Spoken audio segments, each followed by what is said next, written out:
Hi, I'm Robert Reeves, and I'm here to talk to you today about the new generation of smart telescopes. Just recently, it's like the astronomy community has been flooded with these little marvelous electronic devices that um, seemingly do everything by themselves. They auto align, they autofocus. You tell them to look at an object, it seeks it out by itself. You don't even need to know where it is in the sky.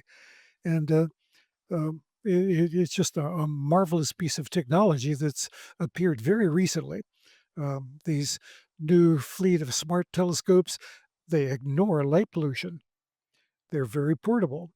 They're controlled with a smartphone app, and they produce astonishing images from urban backyards that would have been considered impossible just a decade ago. These smart telescopes can take pictures from your own backyard that were previously the realm of having to travel long distances away from home to a star party dark site.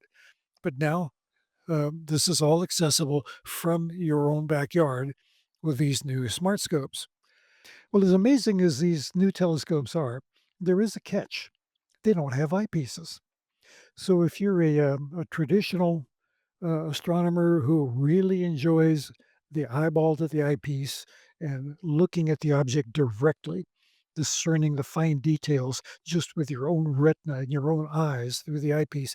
These may not be for you, but the demographic of astronomers is changing nowadays. The young people are very into high tech equipment, electronic equipment. The term instant gratification sometimes has a bad connotation, but basically, that's the way a lot of people are nowadays, and these new smart scopes provide that. Uh, they let you see things from your own backyard electronically that were simply impossible, even through a regular eyepiece, just not that long ago. Now, these telescopes, smart telescopes, only produce images on an iOS or Android phone or tablet. So if you're an eyeball astronomer who enjoys looking through the eyepiece, these might be a device to supplement your astronomy rather than replace it. So new tools coming online, and this is just one of them. So let's advance the slides using the alternate technique. So, what gives me the authority to speak about these new smart telescopes? Well, I've been an astronomer since the 1950s. I've seen the entire evolution of how telescopes have come across to amateur astronomers. Um, I started out with a ubiquitous 50 millimeter refractor back in the 1950s. Uh, I graduated to a 4-inch reflector. Back then, if you had a 6 or an 8-inch reflector, oh, you were an astronomy god.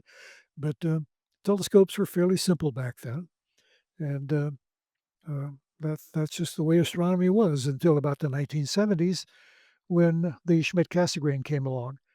Was the next revolution in telescopes, and then in the 80s, 90s, the very affordable large aperture Dobsonians came along, further revolutionized things, and now we're seeing the next wave of revolution, the electronic smart scopes. So to give myself a little bit of credibility here, um, many of you may know me as having published the book Wide Field Astrophotography back in the year 2000. It was well received, but photo technology changed. This was the last book written about film based astrophotography. So in 2005, I published the book Introduction to Digital Astrophotography. This was the first book written about astrophotography with a DSLR. And I followed that quickly, 2006, with Introduction to Webcam Astrophotography. Now, this book helped popularize the use of webcam video capture for planetary photography. I like to think it helped launch today's planetary camera industry, and part of that is wrapped up in these new smart scopes. Now, I don't take credit for the smart scope itself, but I do hope that my efforts earlier in this century helped push the electronic age along. So, moving on, um, here's a sampling of the smart scopes available today. Now, this isn't all of them. It would take all day long to talk about all of them. So this is a sampling of them from the least expensive up to the most expensive. And you see there's about a 1 to 10 price ratio between the most inexpensive one, the C Star 30, and the most expensive, the Celestron Origin. But as the price goes up, so does the capability. The little C Star 30 is a 30 millimeter, has a 30 millimeter lens, no larger than most camera lenses, whereas the Celestron Origin is a true Rasa astrograph, a 6-inch aperture astrograph at f2.2. Now, f2.2 makes up for a lot of sins, and it is a marvelous, marvelous instrument. So you do really true get what you pay for, even though it is a pricey instrument. But spread out in between, the C Star 50, um, a little bit more expensive. The Dwarf 3, about the same as the C Star. And then we get into the various iterations of larger smart scopes. Now, the C Star and the Dwarf are made in China. The Vespera, the Equinox, Unistellar Equinox 2, Vespera Pro, these are French telescopes. And then, of course, Celestron is an American company, but the actual optics and mechanics are manufactured in China under Celestron's direct supervision. So we've got a price spread here of about 1 to 10 and a jump in capability of, well, orders of magnitude as you go up. Now, these telescopes are very portable. Um, the little sea stars and dwarfs literally hold them in your hand. The Vespera and Equinox, they start to get a little bit more heavy, but nothing that a healthy person can't handle. The with tripod and everything, the Celestron is the most heavy. I will admit to being 79 years old, and I have no trouble transporting the Celestron uh, origin around. It is the heaviest of the telescopes. Now, looking at the focal ratios, they all tend to be in the f5, f4 range, except for the origin, which, like I said, is not a lens or mirror based optic. It is a true Rasa astrograph, uh, not a telephoto lens, not a modification of uh, a Newtonian telescope, but built from the ground up to be a well corrected astrograph and 335 millimeter focal length, um, competitive with the rest of the smart telescopes. And the fields of view are fairly small, of course. Um, the imaging sensors in these smart telescopes are small, uh, almost like webcam type imaging sensors. The um, fields of view range from up to almost 3 degrees with the dwarf, down to about half a degree with the unistellar equinox 2, about 1 square degree average with the origin. So these are respectable fields of view, far smaller than a pair of binoculars, but wider than a high power telescope.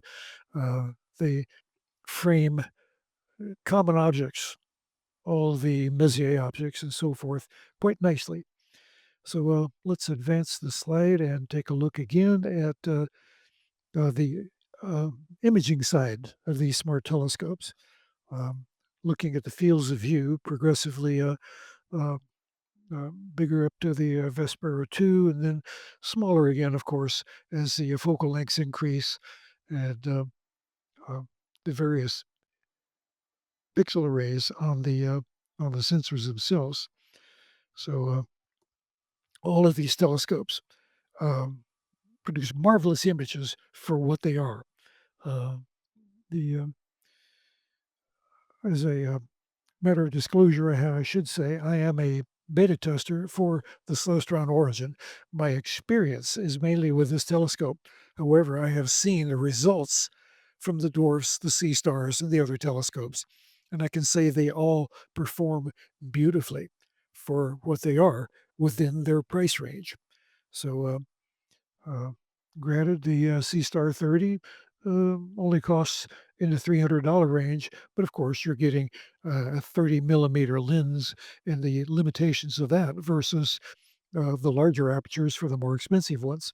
So it is a case of you truly get what you pay for with these instruments, and um, your budget will dictate what you can afford, but you'll get marvelous results with all of them.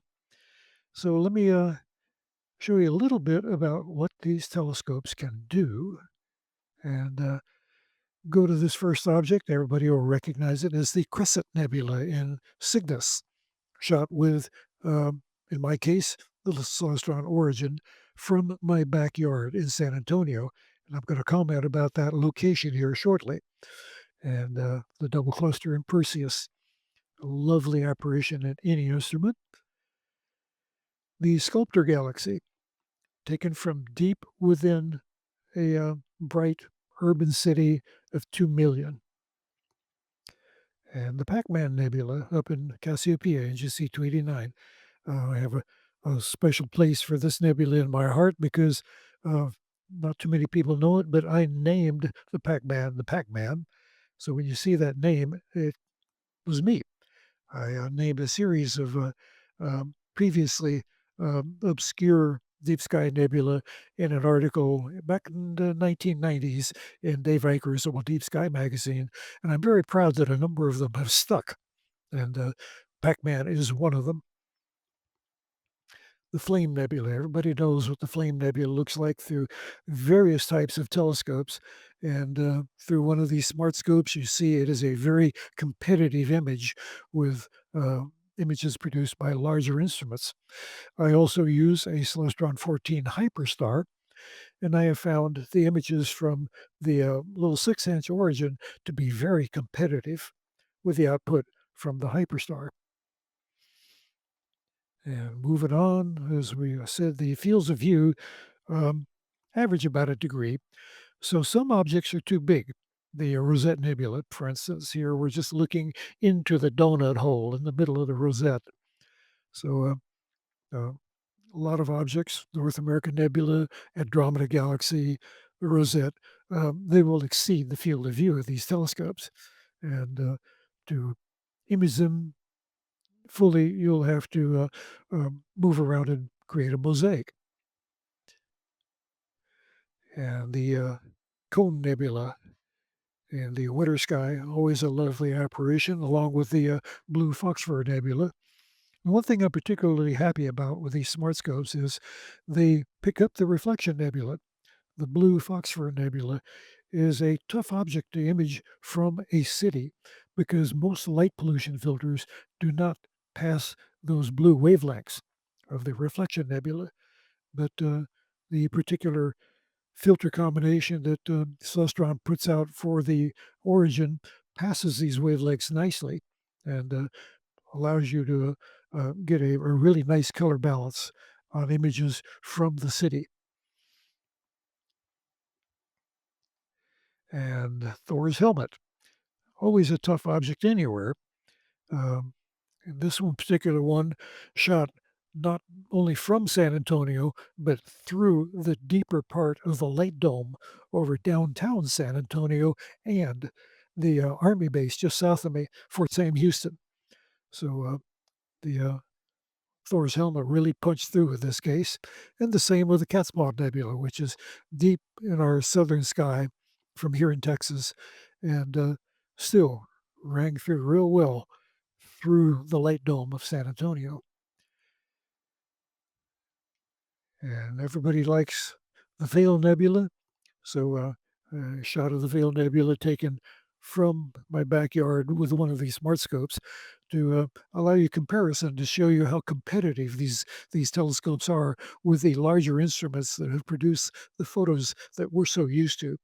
In this case, this part of the veil, I personally call it the Feather Nebula, and back that up with the other part of the veil. Uh, I call it the shrimp. If you follow my cursor, here's the shrimp's tail, and here's the body of the shrimp. And here in Texas, we enjoy eating our Gulf shrimp. And this just reminds me of one of the Gulf shrimp that we get around here. So I call it the Shrimp Nebula. And moving on to my discussion about the location where these pictures were taken. Um, I call it the worst place in the world to do deep sky astrophotography, with the exception of possibly downtown Las Vegas.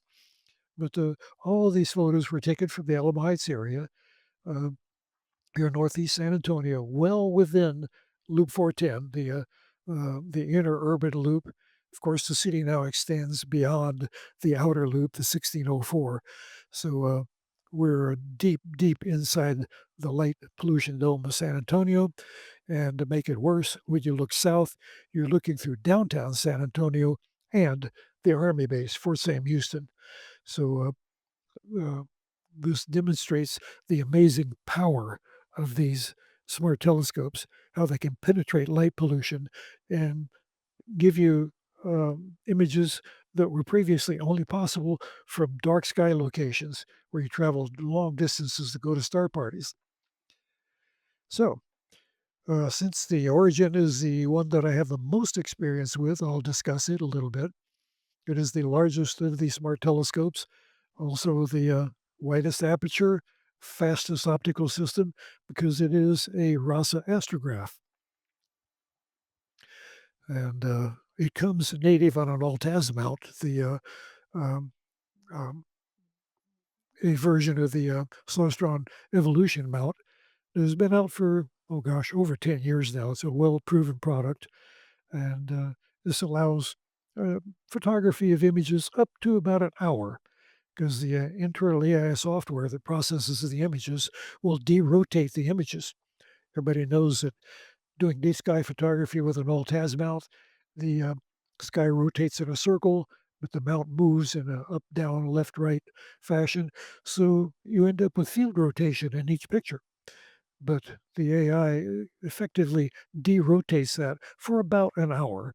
Longer than that, the edges of the image get really weird. But the good news is you can mount the sea stars, the dwarf, the origin equatorially, and shoot much longer. I routinely shoot up to 4 hours with this telescope using a wedge to equatorially mount it.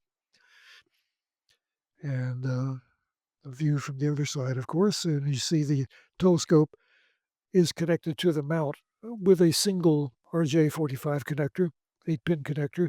The brains are in the tail end of the telescope. The origin, I mean, excuse me, the evolution style mount has the built-in battery, the Wi-Fi uh, within it to connect to your home network. So you can control this telescope um, through your phone, through your home Wi-Fi network. I routinely turn the telescope on, walk away, have it connect through my Wi-Fi connection, and I'm inside the house, um, uh, in the air-conditioned comfort or away from the mosquitoes and so forth, controlling the telescope from inside. Looking down the business end of this, uh, the camera mounted in the middle of the corrector plate, like on all Rasa astrographs, and the camera is get another view. The camera can be changed. Right now, we only have one camera for it, but as sensor technology improves, the current sensor in it becomes obviously obsolete because there are so much better ones available. This the Origin is future proof. You will be able to change out the camera for a more capable camera as they come along, and it's connected with a single cable, which is looped up high enough above the corrector plate that it does not show up in the images at all. The tail end of the telescope, inside, we've got the fans, one for the electronics, one for to cool the optics, and a Raspberry Pi computer, which is the brains of the telescope, and over 50 gigabytes of imaging memory. So all of this packed into the tail end of the telescope to allow you to image all night long and have plenty of memory to store the images, which you download. If you're still connected to the telescope, it will download directly to the phone as the image is finished. Or if you have set up the telescope to do a pre programmed sequence of images, and then turn off the app and let the telescope run autonomously all night long, those images will be waiting for you to download the next morning. Just last night, I programmed a series of 30 planetary nebulae, and it starting at 9 o'clock, running up through a little after 4 a.m., and the telescope imaged them autonomously on its own. And then I downloaded them this morning when I woke up. So amazing technology that was previously only the realm of the professional astronomer. And now it is in our hands in a very simple to use package because these smart scopes are so intelligent that when you turn them on, they will align themselves and then focus themselves and then ask you, what can I do for you? What do you want me to do?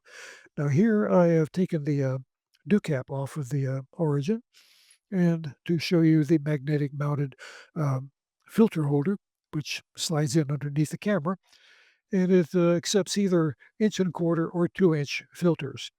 The origin filter itself, native one for it is an inch and a quarter because the image sensor is small enough.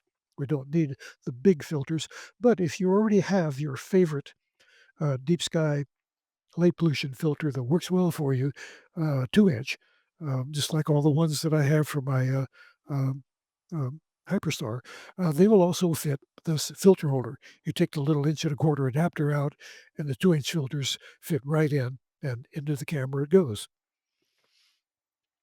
So, as I said, the RASA based origin is the heaviest of the smart telescopes, but it comes apart just like uh, most celestrons.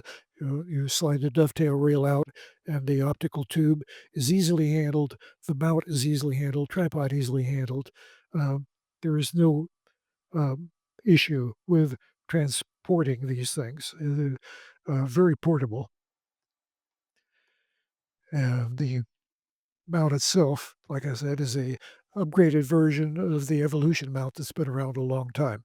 Has the built-in radio for the Wi-Fi, a bigger battery in it to run the uh, Origin all night long.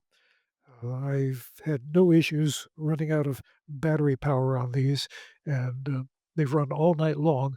Although in my current mounting of it, I leave it plugged in all the time.